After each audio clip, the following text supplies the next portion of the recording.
How you doing, Stash, with another Stash YouTube vlog and emergency Stash vlog tonight regarding current events, the issues in Syria.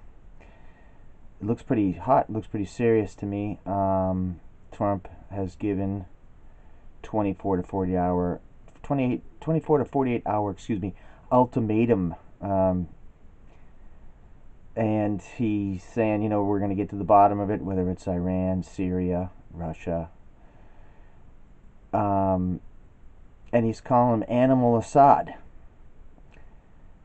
Now, hopefully, this is somewhat like when he called Kim Jong-il of North Korea Rocket Man, and probably through back channels through China.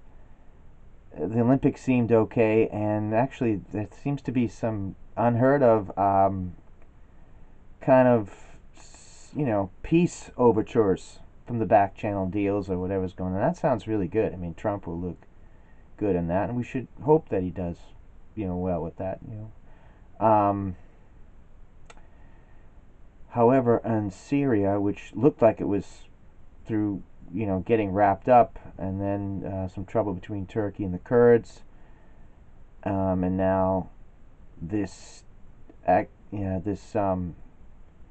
have to say, I guess, attack. Some would say alleged chemical attack, which would be really serious, against international law, war crime, so forth. At the same time, the motive doesn't look clear. It looks like because Assad had it wrapped up. I mean, the rebels were down, so his motive seems strange to do a chemical attack and get the U.S. and the U.K. on him.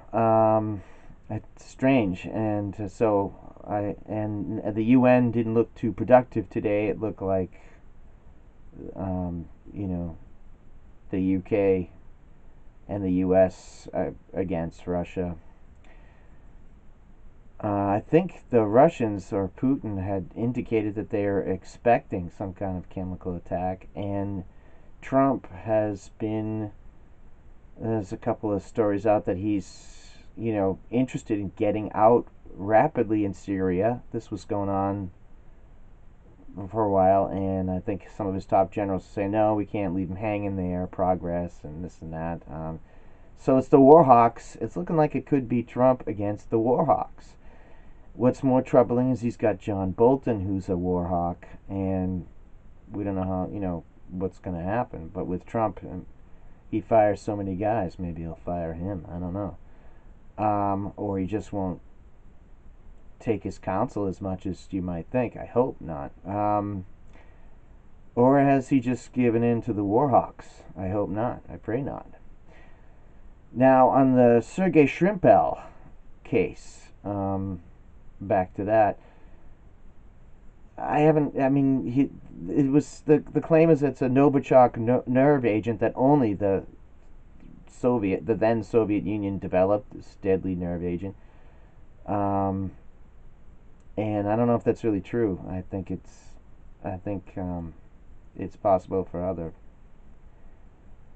other powers, other state actors to come up with that. I don't really buy that. In fact, I think some of it was developed in the U.S., and the UK has also declined to work with a Russian team to make this all above ground, and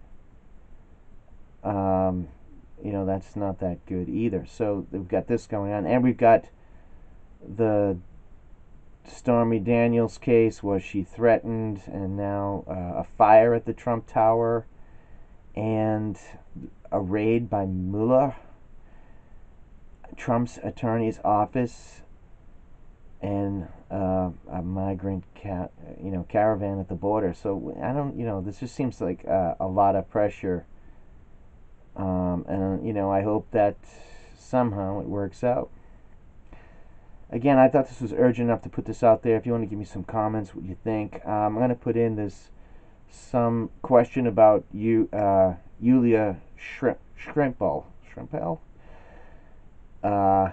Scrimple.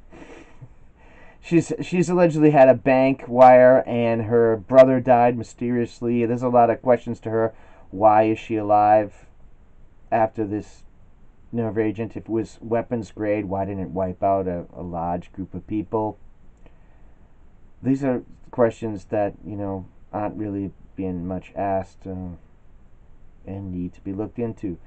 So I'm going to put some of those links with questions about Yulia and things like that. And and Miss Shrimple, if you want to comment on the Stash YouTube, feel free. Mr. Putin, Mr. Trump, please comment below. No, sorry to make a joke about this, but I thought this was serious enough to put this out here, and I don't really care about the quality of this. I'm interested in some dialogue with people, strangers, whatnot, because things are looking pretty bad. So let's thoughts and prayers, man, and hope it works out. Peace out. Hope to hear from anybody on this. I'm looking for some exchange and information. Take care.